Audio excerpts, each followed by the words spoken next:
Welcome back to Mr. Lee Teaches YouTube channel. This is another Instructional Strategies Monday, episode number 2. And I, of course, am Stuart Lee. Today, we're going to start a topic that is going to probably last for several videos. We're going to talk about classroom management, some strategies, some tips. Today, we're going to focus on cheating. And again, this is going to have to take a couple videos.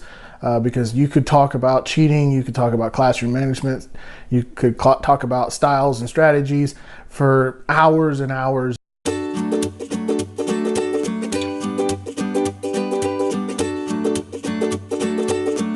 Today, we're going to start off talking about classroom management with one of the biggest topics that people ask me about fairly regularly, and that is, how do I stop kids from cheating in my class?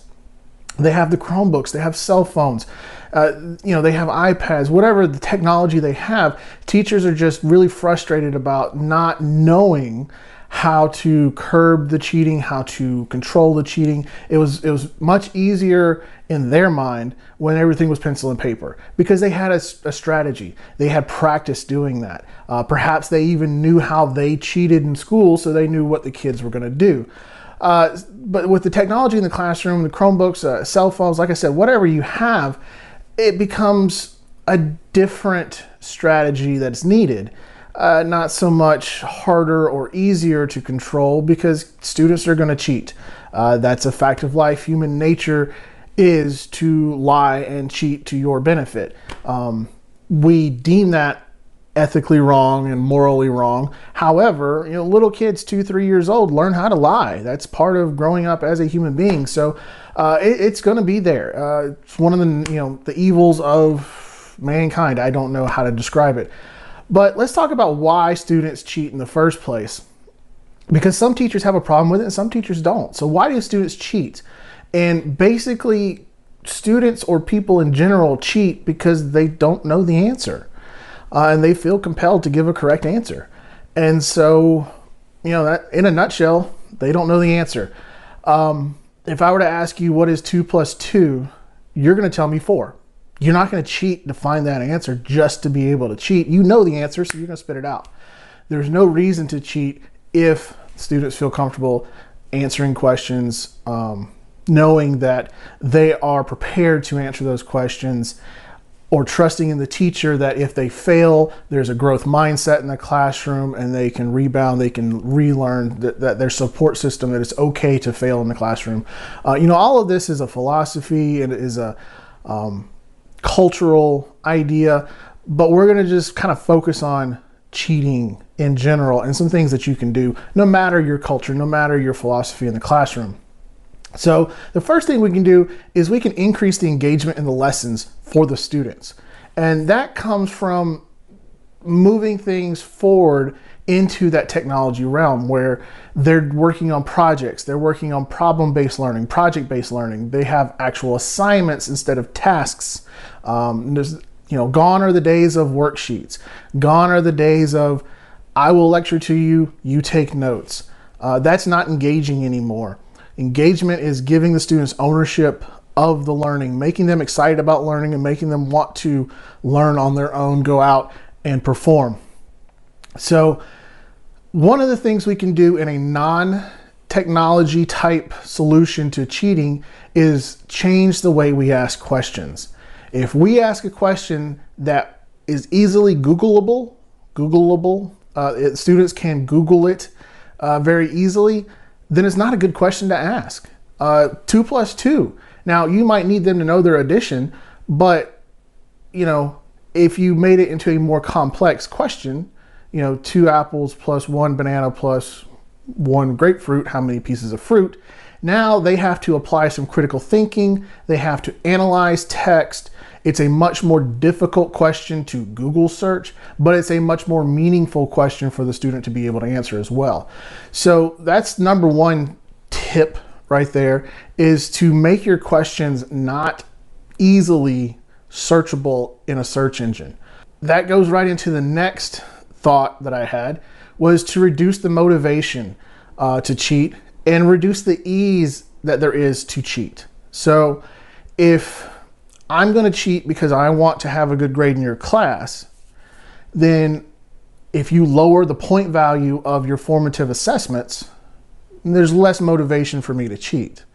If I know that this quiz only counts 5 points and I'm going to have a quiz every other day, then if I bomb this quiz, it's not as big a deal. And so therefore I will have less incentive to cheat. And because it's a smaller point value, it more than likely is going to be a smaller volume of information being asked, and it makes it easier for me to prepare. All of that kind of ties in together. For your summative assessments, however, asking those higher level questions, asking those analyze questions, those open-ended questions, the questions that cause students to have to stop and think and compile all the information they've learned in order to give an answer, it makes it very, very difficult to cheat at that point. Now, I know that some of you out there are probably saying, well, they're just going to text each other on their cell phone. Well, cell phones are a whole nother can of worms, and we can talk about those a little bit today, but we can do a whole video on cell phones later. But cell phones are easy to manage because you can see this.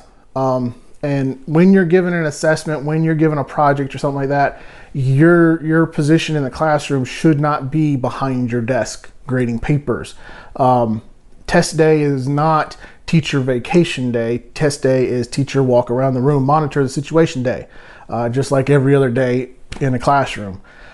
We can also teach students ethical use of technology. Students really don't know, even high school students today think, oh, if the picture's on Google search, then I can just use it on my website or my project or whatever. They don't realize still today in 2017 that they can't just use whatever they find on the internet, even though it's for school.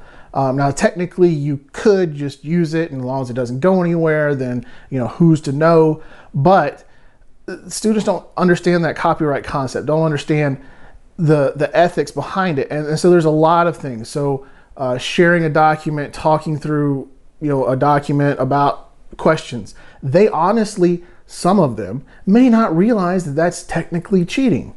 Now, that could be stretching it some if you're talking about juniors and seniors in high school, but if you're talking about 6th graders, oh, we were just having a conversation in the shared document, Miss Jones. I didn't realize that was cheating. That could be an honest answer, even though they were breaking the rules.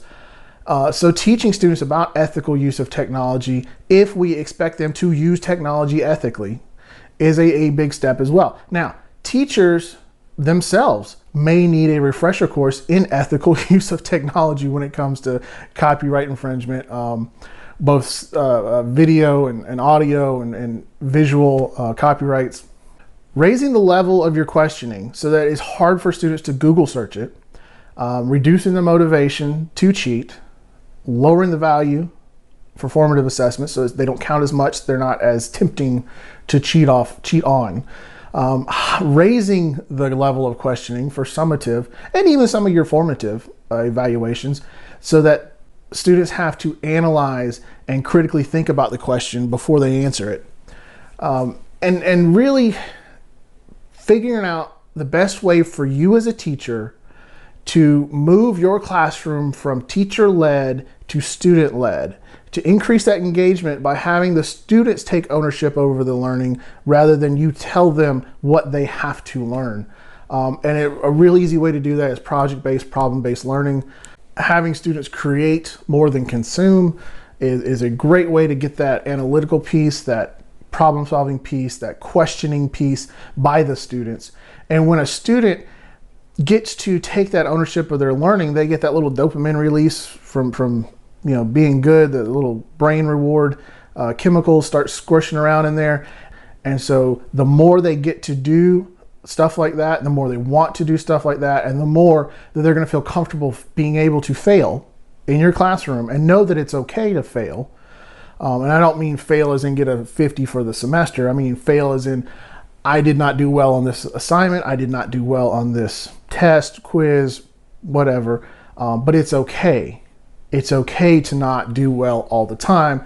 I'm still going to be okay in this class. My teacher's still going to make sure that I get the information that I need so that I can move on, so that I can be good in this field, so that I can continue my goals as a student.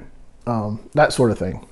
Now, if you do have technology in your classroom, there are some technology solutions to curbing cheating as well. The first of which is if you use Google Docs, you have revision history. You can go back and look and see exactly what was typed and when it was typed into a Google Doc, and by who it was typed. If it was a shared document, or if it wasn't supposed to be shared and it was, and then it was unshared before they turned it in. So you can go back and look, and real quickly you can see if 3 paragraphs were written in 5 seconds, that was a copy and paste. That wasn't somebody writing.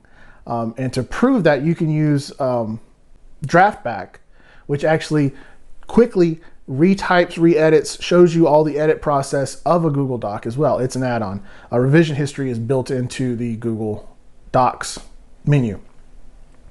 But using stuff like that, having the students produce a product, having them create a video, having them create a podcast, having them create something from nothing where they have to go out and actually create is another great way to curb cheating in a technology accessible classroom, because you can't copy and paste a video. You can't copy and paste a podcast with the students' voices in it.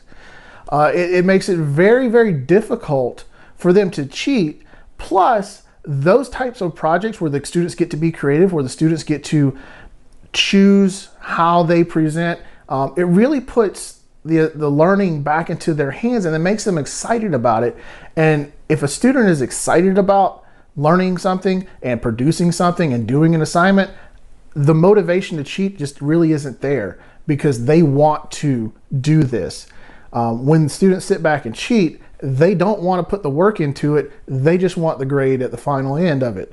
And so when they want to do the work in it, then they're going to be excited about it, and they're not going to cheat as much. And then it comes into the problem of, well, I have a group of 3 and one of the students doesn't want to work. And see, that becomes more of a discipline type issue. What can I do as the teacher to find the motivation for that one student to get them involved?